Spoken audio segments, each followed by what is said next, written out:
Olá, estamos aqui no nosso programa Filosofia e Cultura e hoje eu gostaria de refletir um pouco sobre o que foi o Iluminismo. Quando nós falamos de iluminismo ou de ilustração, esclarecimento, nós estamos falando de qual movimento ali dentro desse contexto da história da filosofia. Quais são as suas características?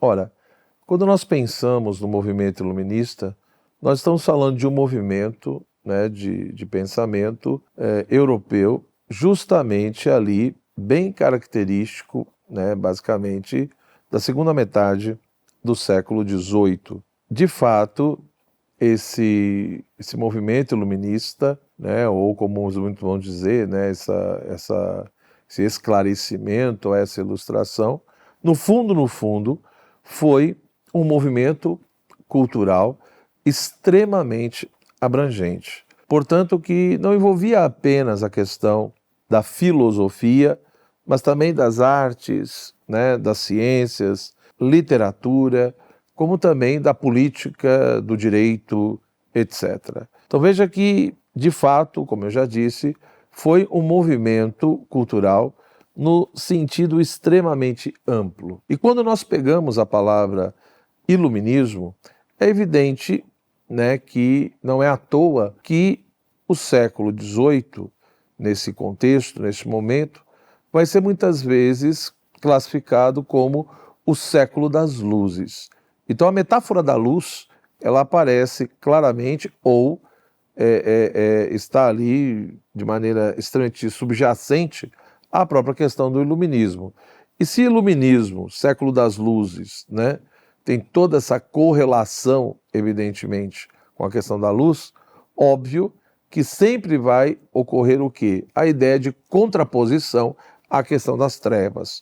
Ou seja, o movimento iluminista, de uma certa forma, ele tem, né, por finalidade combater determinadas trevas, né, que se espalharam ou que estavam presentes na sociedade europeia, no mundo, naquele momento.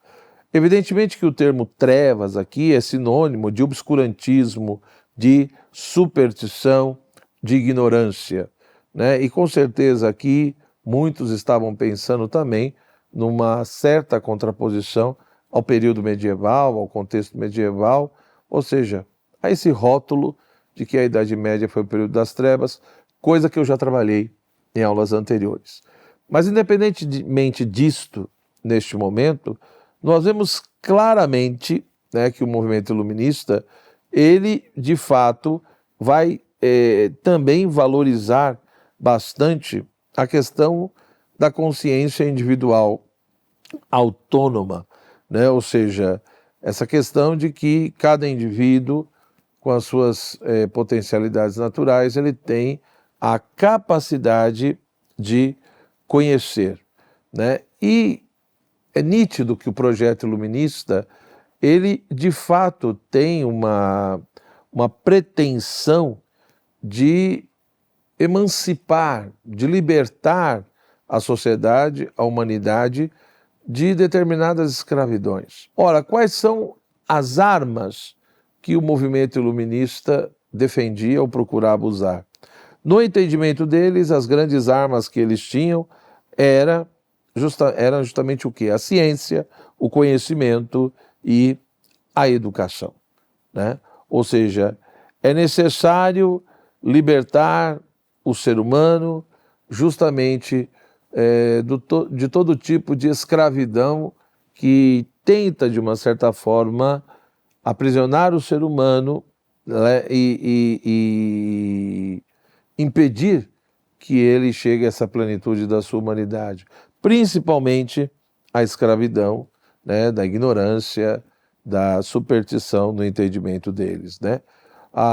Um grande exemplo disso foi justamente o projeto enciclopedista, né? A grande questão da enciclopédia, como eles diziam, né?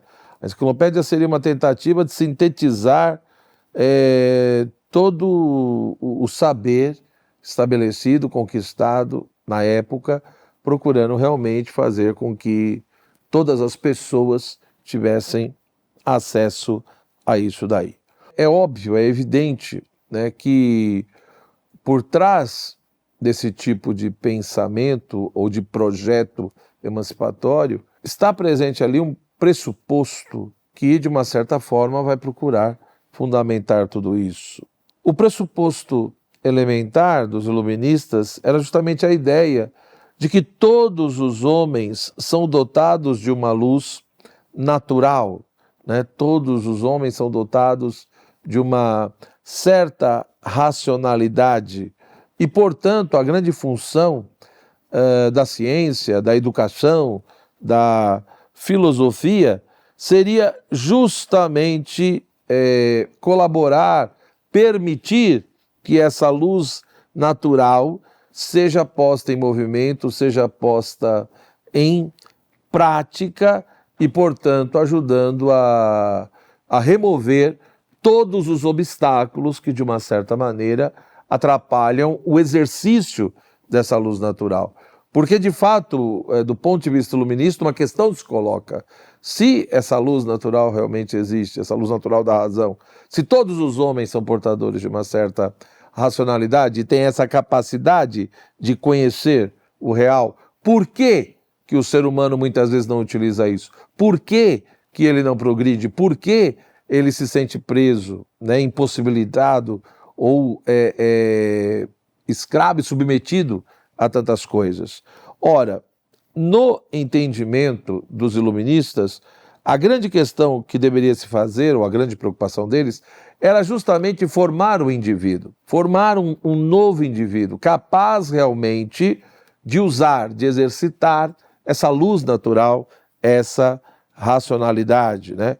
Portanto, é óbvio que também, junto com isso, a gente vê que está presente ali também a noção, a ideia de progresso, principalmente de progresso racional, ou seja, por intermédio da formação do indivíduo, né, nós vamos, de uma certa maneira, adquirindo esse progresso racional da humanidade. Mas veja que, para atingir esse progresso racional da humanidade, seria preciso fazer com que desapareça, seria preciso admitir quais são as coisas que atrapalham esse progresso.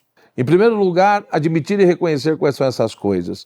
E do ponto de vista dos iluministas, a coisa que mais atrapalharia seria a religião.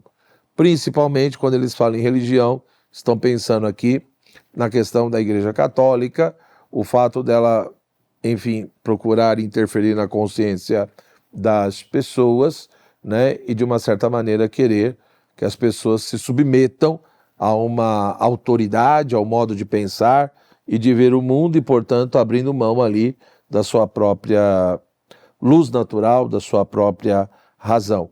Por isso que, não todos, mas muitos pensadores iluministas vão ser profundamente anticlericais. Mas, independentemente disso, se foram anticlericais ou não, uma coisa que vai estar presente em todos eles é a defesa profunda de um pensamento secular, de um pensamento laico, né? E portanto, essa ideia de que, de fato, nós precisamos emancipar as pessoas, combater, rejeitar todo tipo de tutela, né, ou de submissão a determinada autoridade. Kant, que escreveu até um texto chamado que é a Ilustração, né, o que é o Iluminismo, ele explicita ou ele apresenta o projeto iluminista justamente dessa maneira, né? Ou seja, essa passagem da minoridade para a maioridade. Ou seja, essa minoridade é justamente um contexto, uma postura, uma situação de heteronomia, aonde um outro pensa por mim, aonde um outro determina o que eu tenho que fazer, aonde eu não sei pensar por mim mesmo, eu não sei usar a minha razão, eu não sei olhar o mundo, usar a minha razão e construir o meu próprio pensamento. Isso seria a minoridade. E a maioridade, portanto, é justamente isso, né? Ousar pensar por si mesmo, usar a própria razão, não ficar submetido né? Não permitir que o seu pensamento seja tutelado, mas que você tenha realmente um pensamento livre, que você pense por si próprio. Então, de fato, esses são todos os pontos, né, que nós encontramos nos iluministas, como um Rousseau, ou um Montesquieu, ou um D'Alembert, ou um Kant, né, ou mesmo um Hume, e tantos outros que eu nem estou citando aqui. Querendo ou não, gostando ou não, o movimento iluminista, ele influenciou muitas pessoas, né? A cultura ocidental foi profundamente influenciada. Muita coisa que vem depois, no século XIX, no século XX, de uma certa maneira, principalmente no XIX até o início do XX, é um desdobramento, muitas vezes, desse projeto iluminista, dessas ideias. Evidente que, analisando, olhando tudo isso, tem muitos elementos positivos. Quem vai ser contra a liberdade de pensamento? Quem vai ser contra o fato de você estimular e aprender, né, a pensar por si mesmo, a ter um pensamento livre, né, a saber analisar as coisas, né, entender que a educação, a ciência, a filosofia devem colaborar, né, para o exercício, para o desenvolvimento dessa luz natural. Mas talvez o grande problema do iluminismo, o grande problema, foi reduzir o ser humano a determinados aspectos. Achar que o ser humano é simplesmente a sua razão. Achar que o ser humano é simplesmente essa luz natural da razão. A tal ponto que alguns chegavam a dizer, né, que tudo deveria passar pelo tribunal da deusa razão. E talvez aí esteja o grande problema. A questão não é valorizar a razão, a questão não é saber usar a razão, né, e de fato ser fiel à própria natureza racional que nós temos. A questão talvez, e que nós precisamos questionar e refletir, seja essa absolutização da razão, esse endeusamento da razão, e achar que o ser humano, né, vai melhorar, ou seja, eu vou ser um ser humano melhor e vamos ter uma sociedade melhor simplesmente através do uso da razão ou, né, do progresso da ciência ou da filosofia.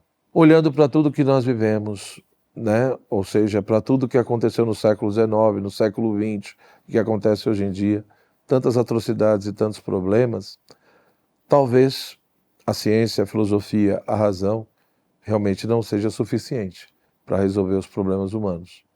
Talvez, de fato, nós precisamos valorizar aquilo que tenha de positivo no projeto iluminista, mas talvez precisamos também refletir profundamente, né, sobre os frutos amargos que esse projeto gerou.